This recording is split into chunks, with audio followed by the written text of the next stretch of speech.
All right, and good morning, everyone. Good afternoon, good evening, depending on when you are listening to this session of Truly Foundation and A Course in Miracles. My name is Oliver Blue, and I am your temporary guide, teacher, coach, guru, mentor for this session. And it gives me great pleasure to do that, to be so. But what is even more pleasurable and astounding and absolutely out of this world to me is the fact that I am your permanent brother. I share the same self that we share with God. I come from a place of oneness. I come from a heart filled with gratitude and thanksgiving that God has, in His infinite wisdom, has created everything like unto Himself and has given Him His entire existence into that which He have created. So what God has done is advocated His very nature, which is equality, oneness, wholeness, completeness, or holiness. What God has done is He has ensured that in reality there is nothing but love. There is nothing but grace.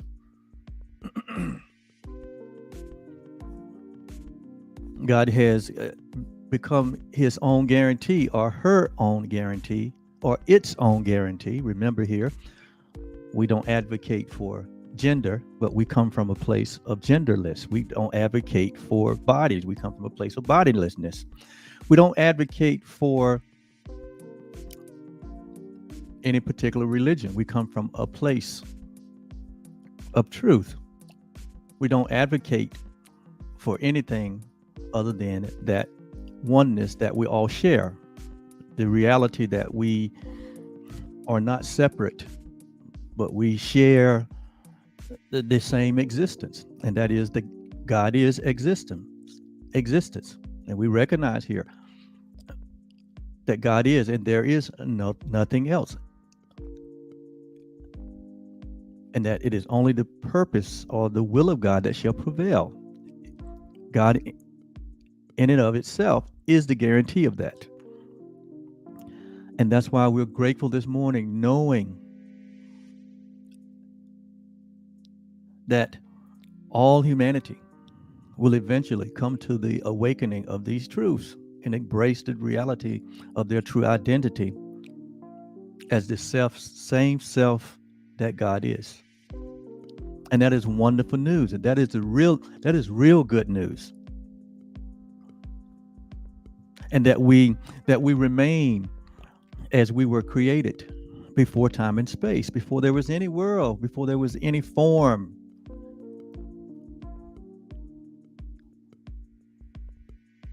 We existed with the only existence that is eternal. How grand a news can one be happy for than that? And knowing that our earthly experience, this experience of an awareness of a body and of time and space and an identification of a body, that we now understand that this becomes an opportunity for us to express, to become the expression, like Hebrews said, that we are the express image of that which God is, because that is who we are. Jesus had no uncertainty about his identity. He knew who he was. And he had no problem declaring that I and the Father are one. He had no problem saying that when you have seen me, you have seen that which I am one with, that which created me. He recognized that it was God as the creator, but he also recognized that that which God created was his very own self, and that was no different than that which created us. We're no different than that which created us, but we are the very thing that created us. He had no problem communicating that.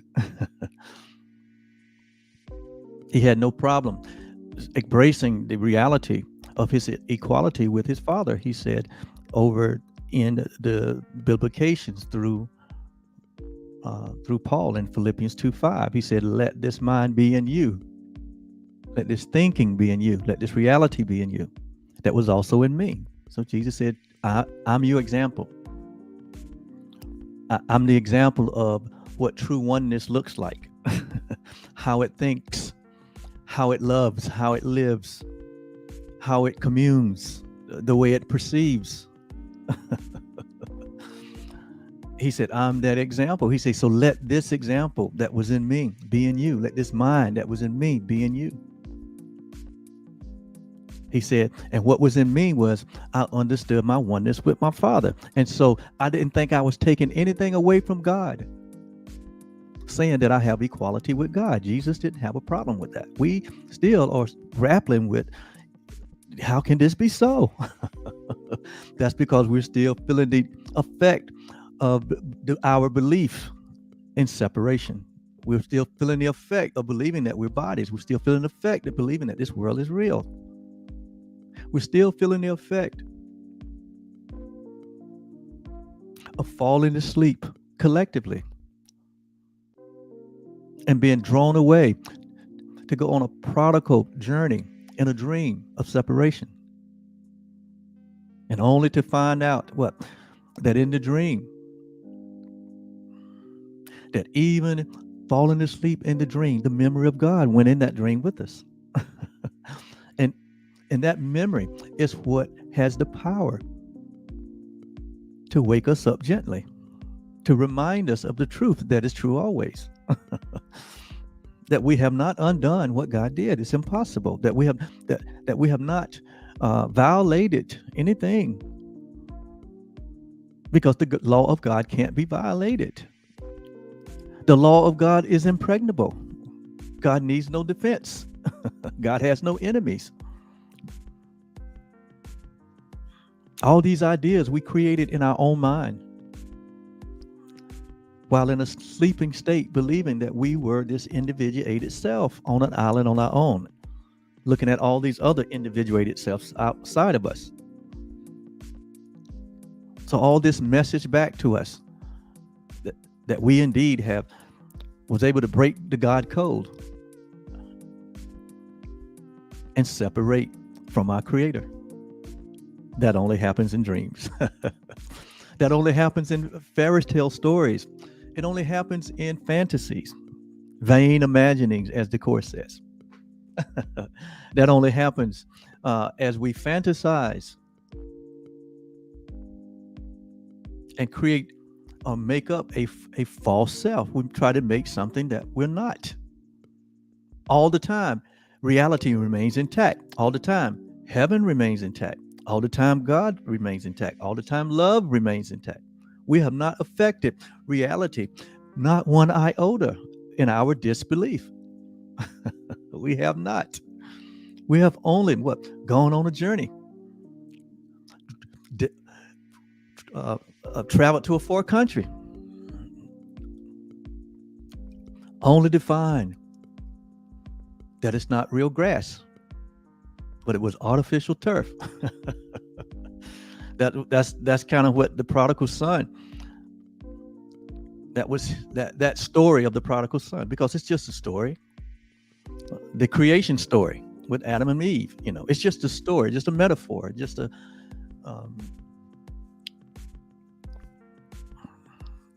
it's just a way for us to wake up. In both of those stories, you see God create, or God represent that which is perfect, and that which He created was perfect. And God duplicated Himself and put that perfect created self into that environment where there was nothing missing, nothing broken, and nothing outside of it. And God gave His all in all into that. And we see in both cases with the prodigal son, somewhere, somehow, the thought of, and it came in his mind that separation was possible. That is something outside of what God had provided for him. I guess his curiosity got the best of him. And so he asked for his inheritance and left out, only to find that there was nothing outside of the love of God. And he came back home. That's the prodigal son story. You probably see yourself in that story. I know I do. Then you got the story of Adam and Eve, just a story, okay, where God created this perfect place called Eden, this garden. It just represented, it was symbolic that God is the provider, the creator of all things, and God provides for what he creates. God is the source, sustainer of all life, and there's only the one life that we share. So Adam and Eve share the life of God, just like the prodigal son shared the life of his father. Father represented God. And then somehow, some way, the story said that something creeped into the thinking of Adam and Eve, that what God was withholding something from them. And in this tiny mad idea that creeped into their mind, that separation was impossible. That's what's symbolic of eating the apple, that separation was impossible. It wasn't really, that's just figurative. This is not really about eating an apple. It was about the idea that this tiny mad idea that separation from our creation is possible, and that is impossible. Ideas never leave their source. And we all are a God idea. We're not an idea of our own. We're not an idea of what we call our natural parents. But we're all an idea of the one creator. And ideas leave not their source. So it's impossible for us to separate from our Father. It's impossible for us to ever be separate. It's impossible for you and me, of anyone.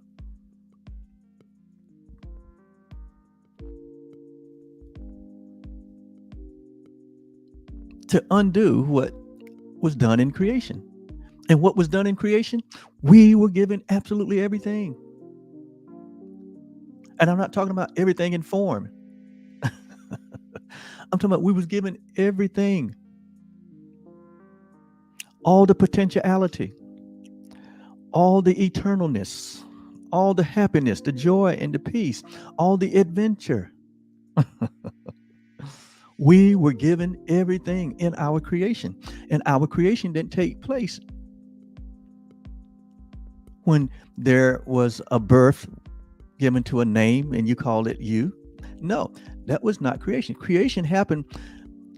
In fact, you can't find the beginning of creation and you can't find the end of it. That means that we always have existed with our Father. Even scripture said we were with him in the beginning.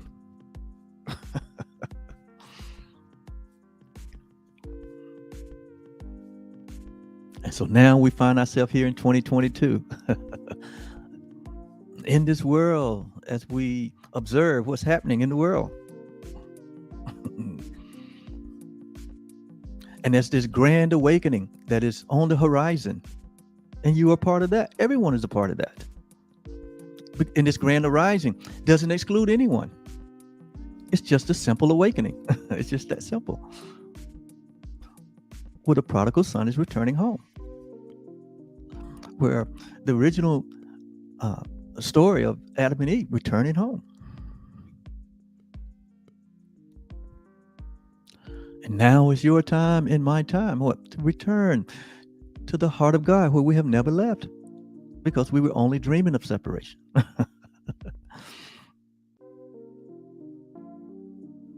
Let me get started. I like telling that story because it's a simple story, yet it's very profound. It is that kind of gentle, simple awareness that brings people back to their sanity. It did for me. Because all this crazy world with these crazy ideas, even in our, religious world, they have crazy ideas about, how we were able to salvage ourselves and how we became nothing and how we successfully, broke the laws of God. And we had to come by and be rescued.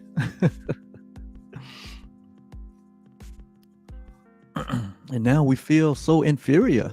We feel so ashamed even after being rescued. That's not love. No, we need to know that what we were only dreaming, that nothing really happened, that what God created remains as it is, and that's just you and me. That we are the glory of God, that we are uh, we are to the praise of His glory, of her glory or its glory, and always have been. That the movie has been turned off, and we have what? We have focused back on reality. It was only entertainment. So I like to tell that story. Pardon me. Pleasure me. So today's lesson is coming from Workbook lesson 197.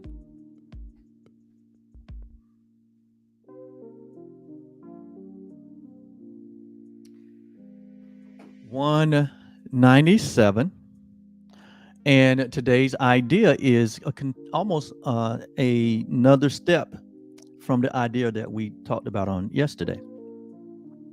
Today's idea said, it can be but my gratitude that I earned. It can be but my gratitude that I earned. Yesterday we talked about it can be only but I that crucify. So this is but another step in our understanding as we go even deeper into clearing everything in our mind that is still trying to hide away in the little corner when we are in the process of renewing our mind, meaning what? We're sweeping the floor clean. We're getting rid of all illusions. But there's some illusions that try to be elusive and stay in our minds. And so we're just going a little deeper and cleaning the little crevices out of the corners of our minds. Yesterday we talked about that that attack is not something that comes from the outside, but it comes from our own self. We can only but crucify ourselves. We can't crucify another. We can only crucify ourselves. In other words, that attack and threat comes from the outside is not a reality. No, it only comes from us holding on to what? These illusions of separation. And today we're going to talk about gratitude, thankfulness. Remember, we said gratitude is an inward acknowledgement based on the truth, or what we call Christ's vision. We said that gratitude is a state of thankfulness, appreciation, and kindness. It's a quality of mind. It's an affirmation that we have received every gift of God. We have received only the goodness of God. It's just a declaration of our freedom. It's a declaration of our oneness, of our equality with our Father. And we're so grateful for that in every moment. That's what gratitude is. And it's all inclusive. Gratitude doesn't come at the expense of someone else's misfortune, but gratitude is all encompassing. No one loses.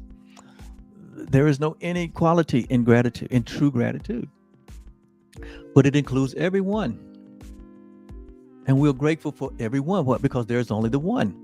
To not be grateful for everyone is not to be grateful for yourself, because we are one self same. And to be not grateful for everyone is not to be grateful for God, because God is that one self too. So this we have learned. So today we're going to take but another step. It says, here is the second step we take to free our minds.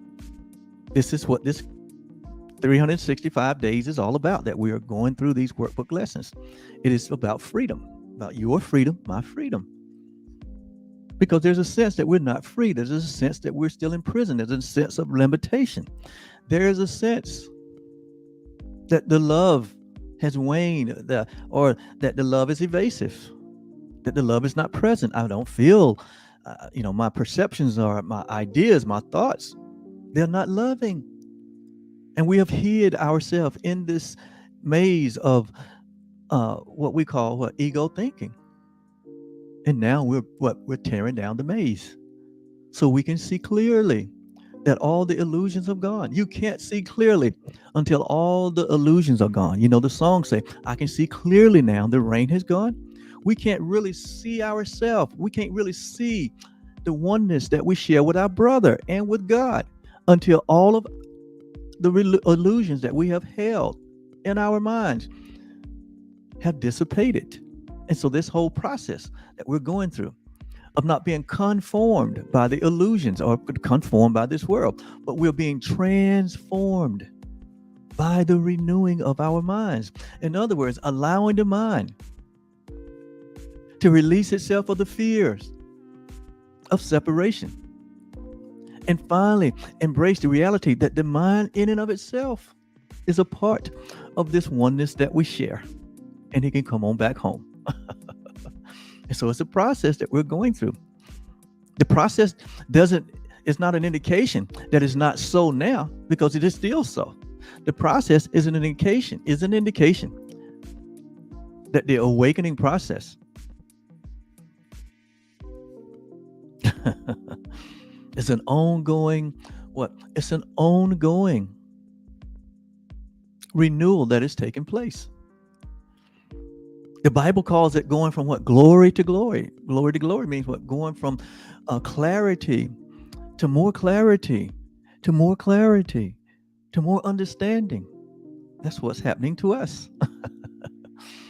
By the way, I am so happy that you are here following these lessons, not following me, but following these. I'm following these lessons. It's not, and then I'm looking beyond the lessons, but I'm following reality. This invisible path of truth has so resonated with me, and hopefully it's resonating with you. That we have this huge opportunity here. You hear people say, "Oh, I want to live, or I'm living my best life, or I want to live my best life." Well, our best life is being the light of the world. Our best life is is our forgiveness of the world and of ourselves and of the dream and of the dreamer. That is our best life, and it's a life that we all share. It's not an individual life, but it's a collective expression of the oneness that we share. And I love that. And the invitation has gone out to all to embrace that in this incarnation. Why? All have been called. Everyone. There are no exceptions. God's love is total. Love has forgotten no one. And so we become what? We become the messengers of God. We become the saviors of the world, in the sense that we become the symbol that God is, and therefore we are, or I am.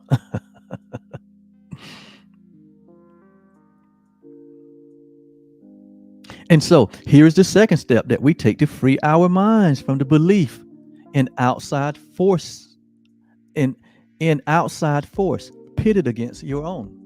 See, this whole idea that here is humanity, here is God, and then there's an enemy. That is so embedded in the human psyche. Here is God, here is man, and then there's an enemy, keeping God and man apart. That has been so ingrained in our psyche. And in reality, there is no inner me. The only enemy is the inner me who's still holding on to illusions. The only enemy is the mind that believes that it actually is separate from God, that is not one or equal with God. That is the enemy. But we label it in this world different things, like the enemy is the government, or the enemy is the other race, or the enemy is, the other country, or the enemy is the enemy is, like in religious communities, the enemy is a devil, or the devil, or the enemy is, in all these ideas we made up, and we made them real to ourselves, and we made fear. And then we fear. We made up fear. God has not given us the spirit of fear. but a power, love, and a sound mind. So where did it come from? It came from our own belief, our own inner self. And we all and look, and we've gone even further to say that God has created what we call hell, this torture chamber for people to go to. We say this, we believe it, and some of us will fight like hell against those that have ideas otherwise. Someone comes to you and say there is no hell. It was all an illusion. It was all a fantasy. And we will fight like hell to say, no, it is. And you may be going there. How insane is that? But that's the depth that we will go to when we hold on to these illusions, when we hold on to the belief in separation.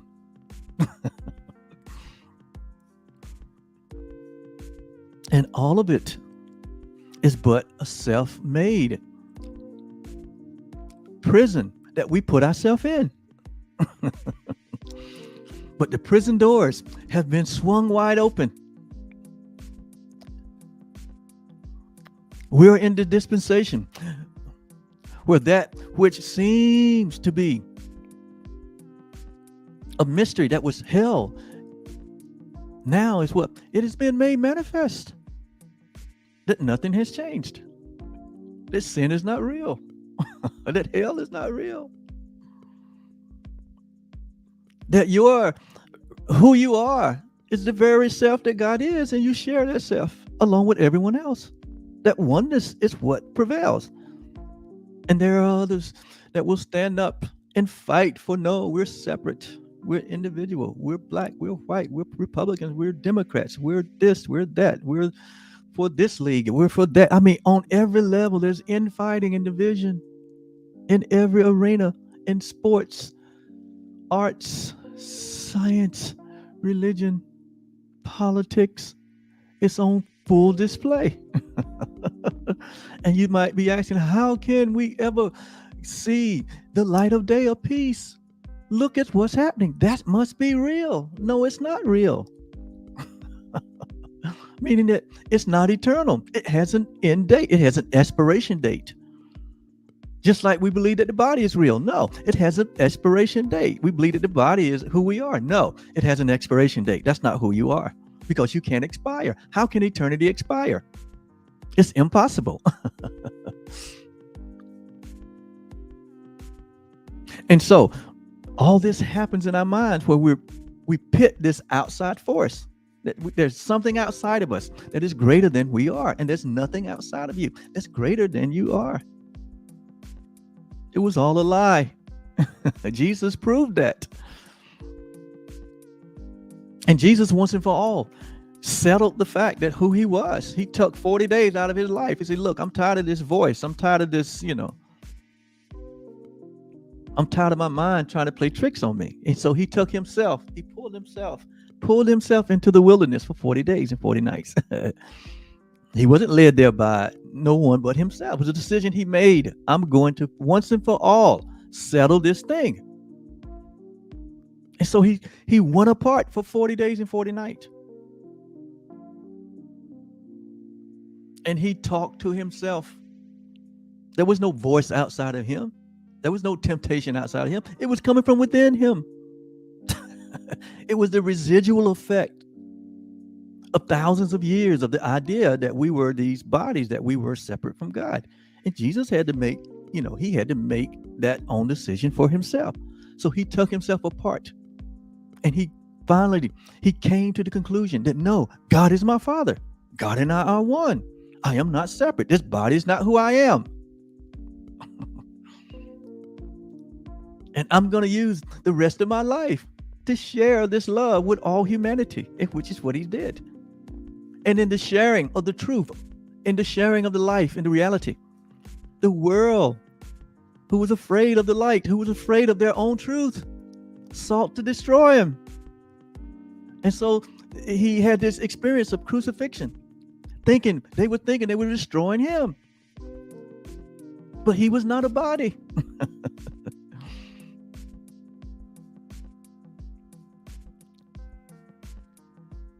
He just proved that what we all thought on the natural, horizontal level is only a fantasy. It's not true. That death is not real. He proved it. And now we sit here, not as recognizing ourselves as a body identification, but we sit here right now in awakened state, acknowledging that I and the Father are one. Acknowledging that when you've seen us, you've seen the Father, that we appear in the person of God. Acknowledging that we have equality with God. And this is the message that what we share. This is the light that we share. And we take this awareness into a world that still believe that separation is a reality.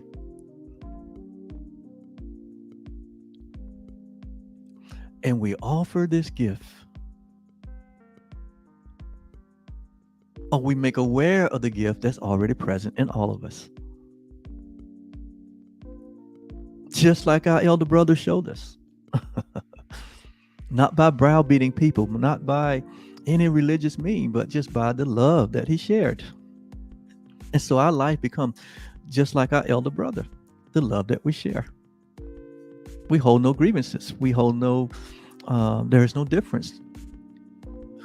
The love that we share, we understand that. I understand that you are me and I'm you. That attack is never justified. That I can only attack myself. That there is no outside forces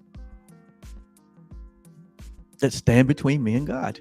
There's an inside still disbelief that we grapple with that needs to be healed. And that's what this whole process is about. We're healing what our unbelief. We're healing we're allowing all the delusions that we've given credence to what dissipate.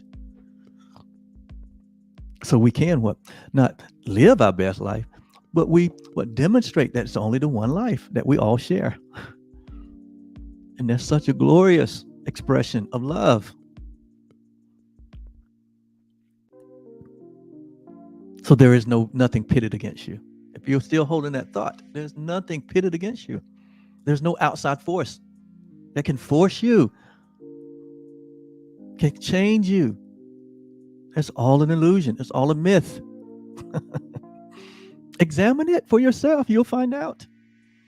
Can you not imagine a life not thinking that way? Not thinking of an enemy, or not thinking of, that there's anything outside that can just consume you?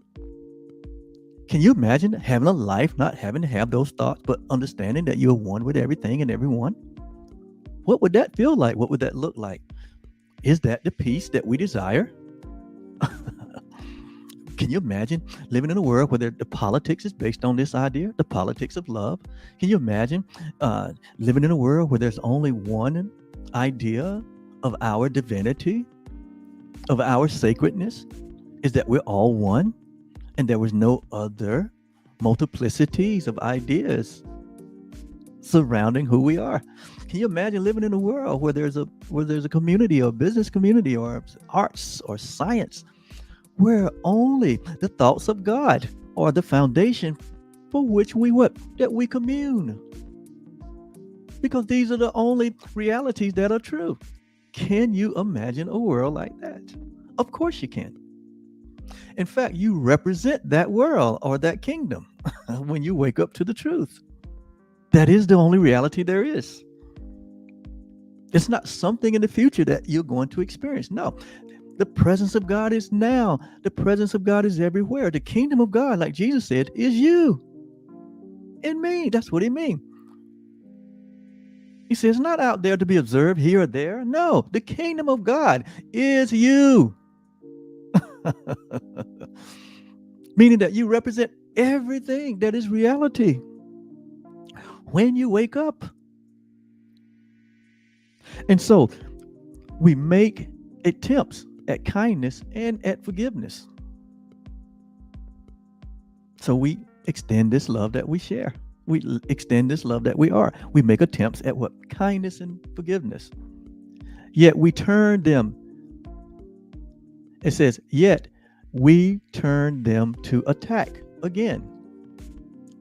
Unless we find external gratitude and lavish things. So, in other words, as we share the love that we are, and it's not accepted, we have to observe the tendency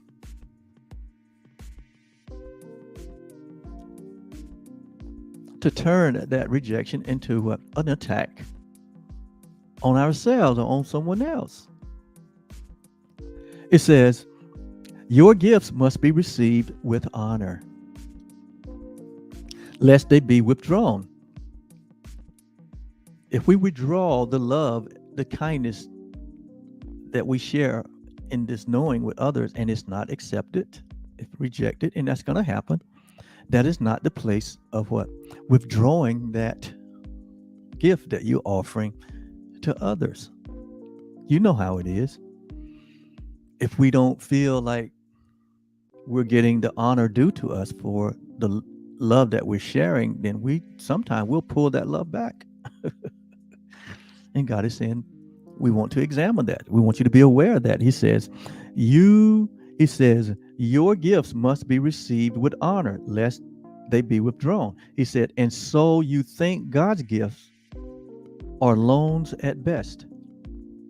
At worst, deceptions which would cheat you of defenses, to ensure that when he strikes, he will not fail to kill. So what he's saying here is, and what this is getting to,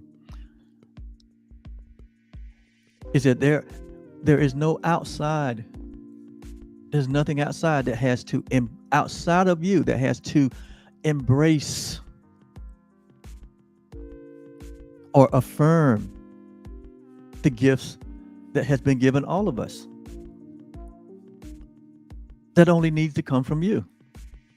So when people reject the love that we share, when people dishonor what we feel like is beneficial for them, what is being said here is that we don't withdraw that love. We don't withdraw our goodness because of that.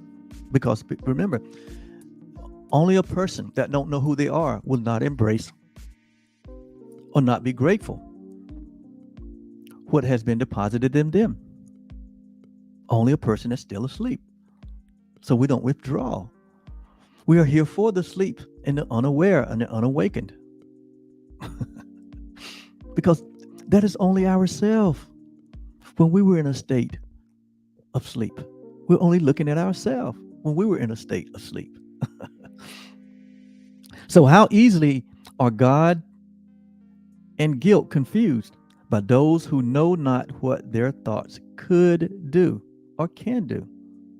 Deny your strength, and weakness must become salvation to you.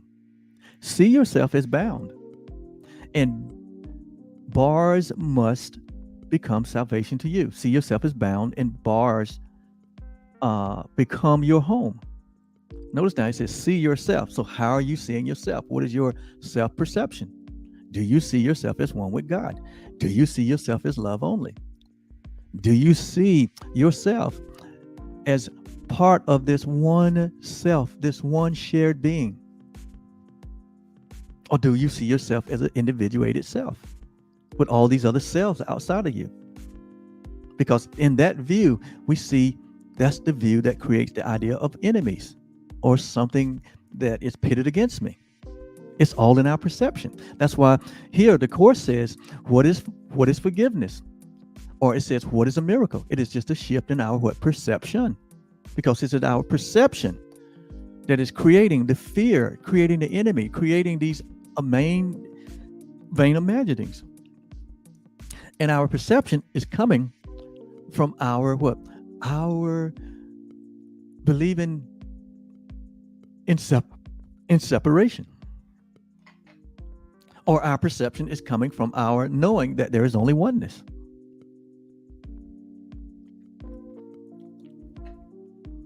Our perception is coming from either our looking at what we call unreality or illusions and saying that there's the truth, or our perception is coming from knowing that there's only God and we are part of that.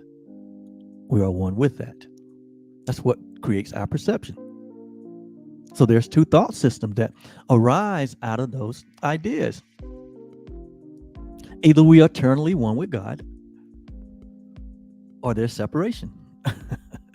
And out of those two ideas arise a thought system. One we call the thoughts of God, the other one we call the ego thought system. One is real and one is not.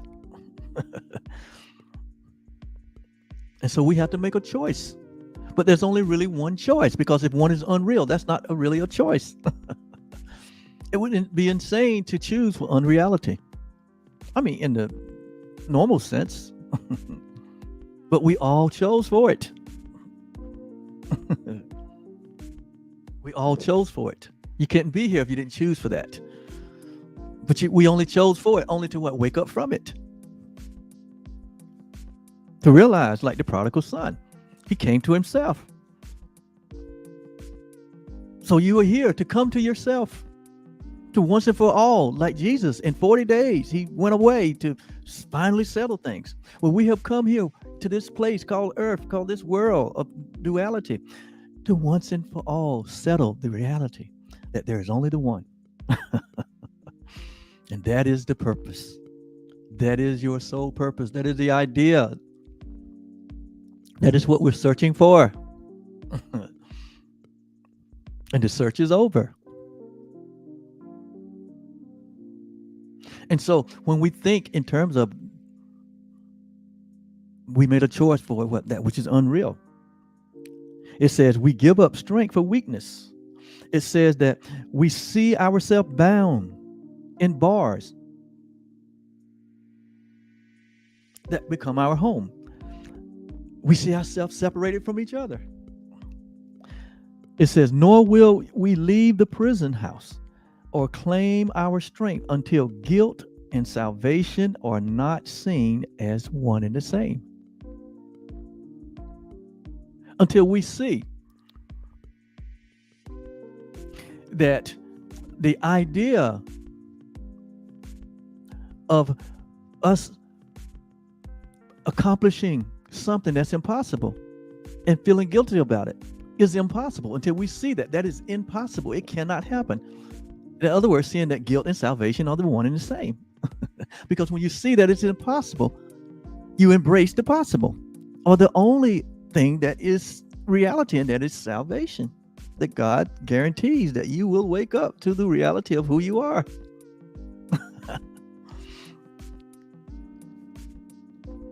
That we see that it is one and the same.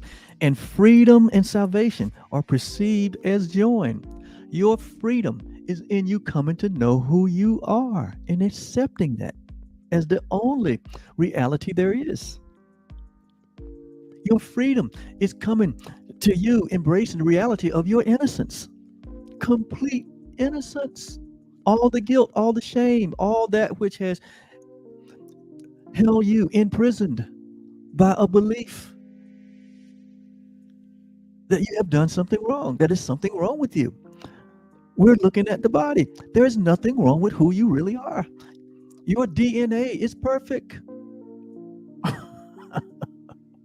Because you have the same DNA as God is. Your DNA is perfect, and it needs no improvement. It needs no what? It needs no correction. It needs no healing. What the part of you that seems to be separate and at fear and at large, and it's like the runaway child running wild.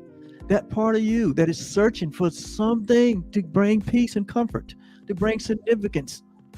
That's the part of you that you made up as a separated self, as a personal self. That is what needs healing. That is what needs to just know that it is not separate. Or it has not what? It has not successfully done anything. It has only fallen asleep and has had nightmares upon nightmares on belief in separation. That's it. And so when it wakes up, all is one. When we wake up, all is one. We see no difference. We see everything, even in this room I'm sitting in and in the room that you're looking at. You see God what? Everywhere and in everything. Why? Now, because you're looking through the eyes of Christ. That's what Christ's vision is all about.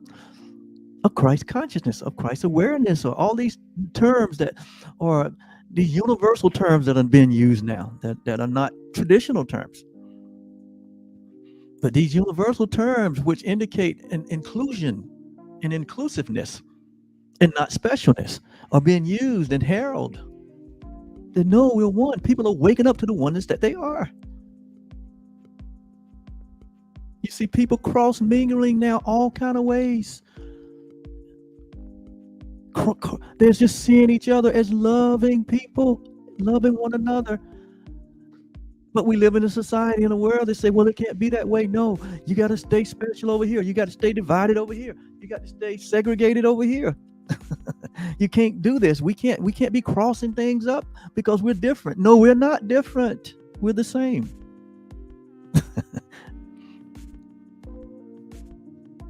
But there's this grand awakening that's happening, where people are free and liberated to love who they want to and how they want to. But we have this community out there to feel like what? They are the law of the land. We're breaking all the rules. We're breaking all the traditions. And what? The love of God is prevailing. People are going on doing what they feel in their oneness. But loving who they want, how they want, and loving everyone. Why wouldn't you want everyone to love everyone? I'm on my soapbox now. I'm getting off. So freedom and salvation are perceived as one, with strength beside them, to be sought and claimed and found and fully recognized. Remember, the Course says, awakening is but a recognition of these realities. That's all it takes.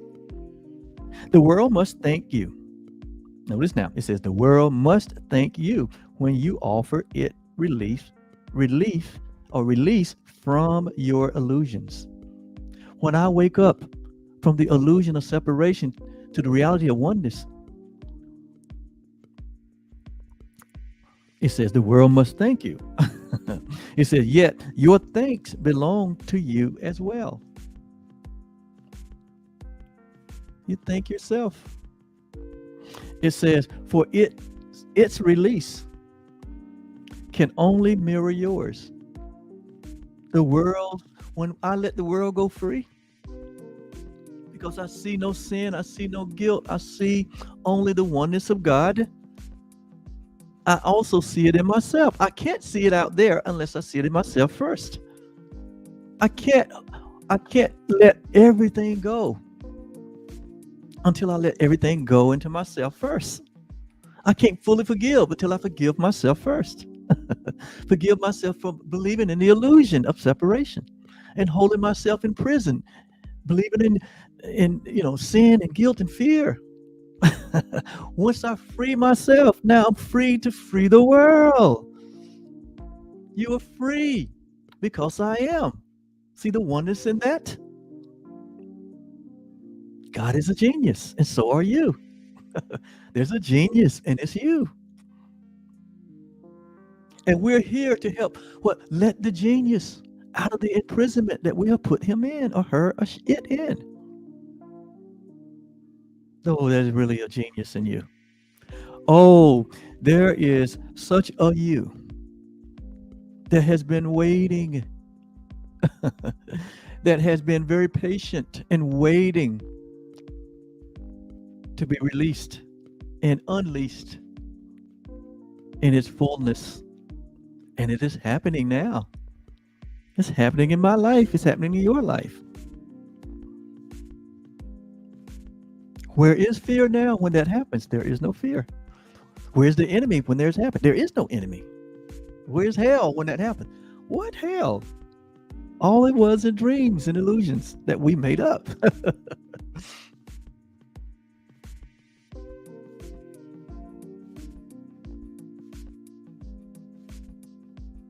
It says your gratitude is all your gift required.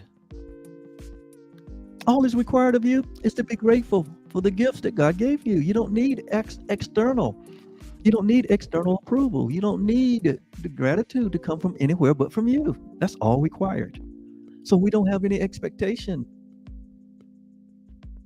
We're not shining our light for expectation. We're not looking for anything in return.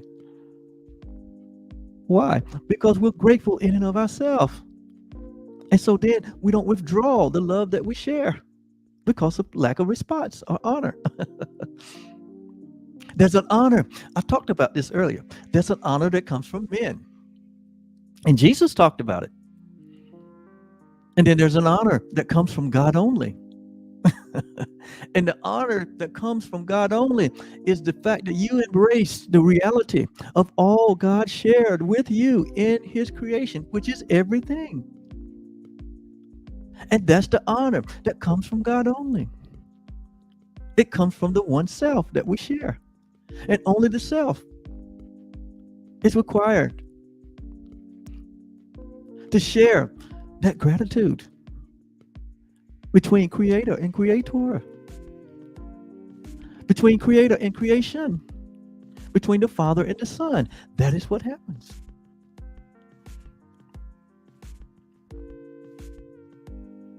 Nor will, it says,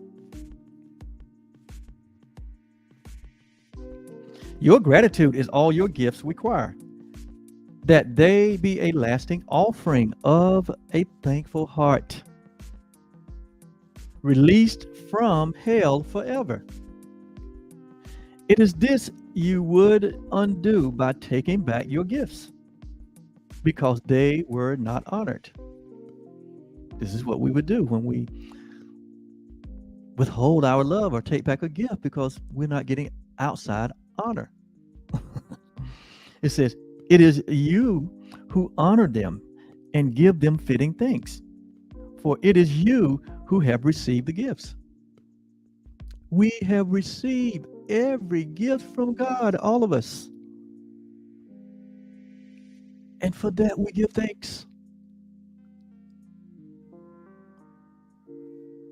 And we need no external stimulation or affirmation.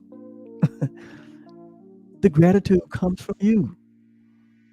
Your thanks to God. Your thanks to yourself for receiving the gifts in creation.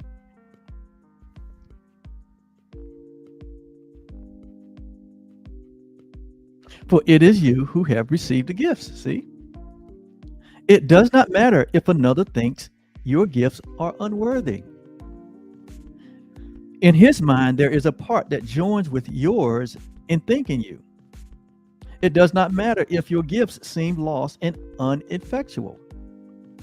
They are received where they are given. In your gratitude are they accepted universally and thankfully acknowledged by the heart of God himself. Ooh. And would you take them back when he has gratefully accepted them? So it is God in which we live and move and have our being. And so it is God that is grateful. Not only that what he created is like unto himself, but he's grateful that that which he created is grateful for the gifts that they've received. God blesses every gift you give to him. And every gift is given him, because it can be given only to yourself. Because what? There's only the one self. Would you withhold a gift from yourself? Would you withhold lovingness? Would you take back lovingness from you? Would you take back your innocence? Would you reject the gift of oneness, of eternity, of enlightenment, of awareness? Would you reject the gift of life? He says, and what belongs to God must be his very own. And it is. What belongs to you is your very own. Yet you will never realize his gifts are sure, that his gifts are eternal, that his gifts are changeless and limitless and forever giving out, extending love and adding to your never-ending joy while you forgive. While you forgive. But take it back and attack again. He said, we won't realize these gifts when we what? Withhold them from ourselves. Because to withhold them from your brother is to withhold them from yourself. And just because the brother doesn't honor your gift, there's no reason to pull it back. God said this, that the gifts and calling are without repentance. That means that what God did in creation, it's without change. It can't be altered. It's eternal. It says it right here. It says the gifts of God are sure. They're certain. He says who you are, you can be sure about. You can be certain about. He said they are eternal. They are changeless and limitless and forever giving out, extending love and adding to your never-ending joy and peace while we forgive. While we be forgiving these gifts to everyone. That's what forgiveness is I am forgiving. I'm not for taking. I'm not for taking back, but I am forgiving and forgiving eternally, never ending.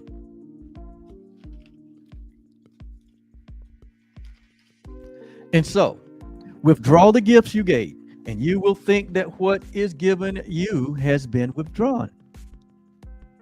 But learn to let forgiveness take away the idea of sin you think you see outside yourself. That's the problem. We think we see separation and sin outside of ourselves. And you can never think the gifts of God are lent, but for a while, before he snatches them away again in death. For death will have no what meaning for you then.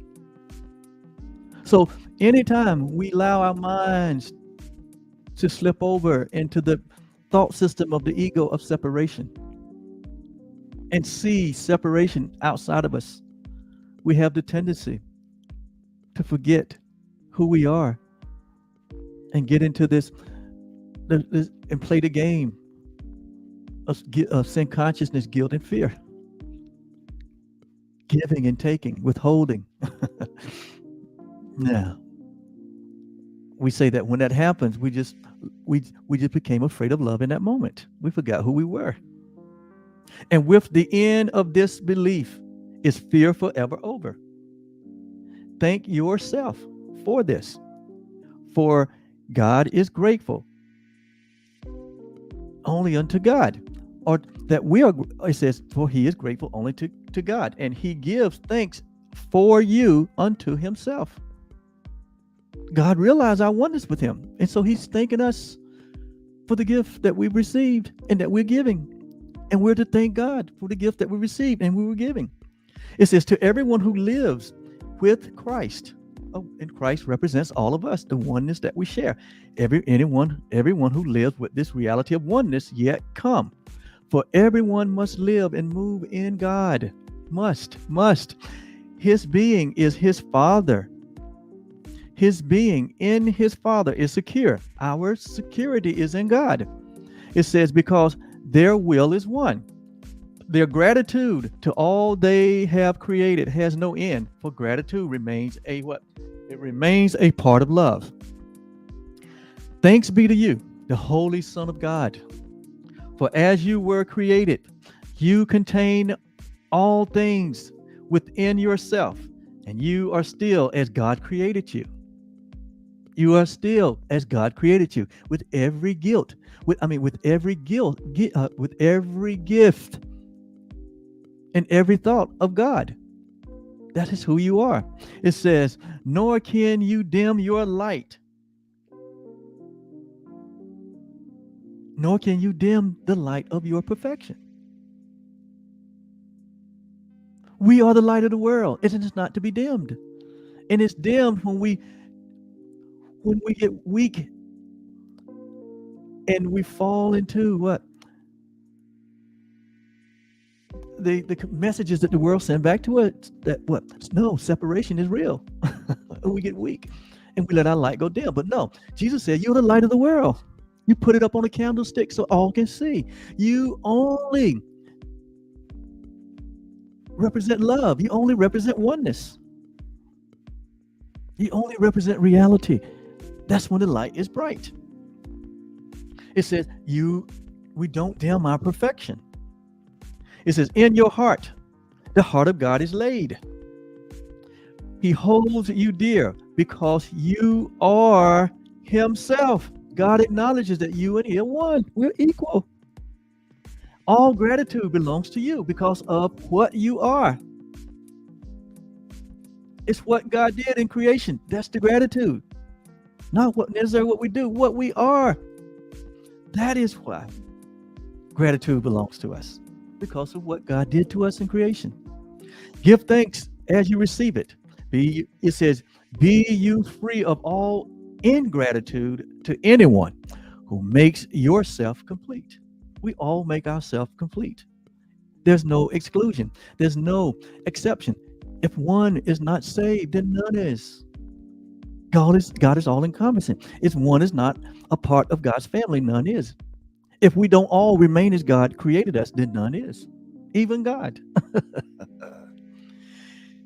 And from this self, this one self, is no one left outside. No one. Love has forgotten no one. All that you do is given unto him. All that you think can only be his thoughts, sharing with him the holy thoughts of God. Each now, the gratitude, or earned now the gratitude you have denied yourself when you forgot the function God had given unto you. But never think that he has ever ceased to offer thanks unto you. And so we don't seek offering thanks to ourselves. That's the only requirement.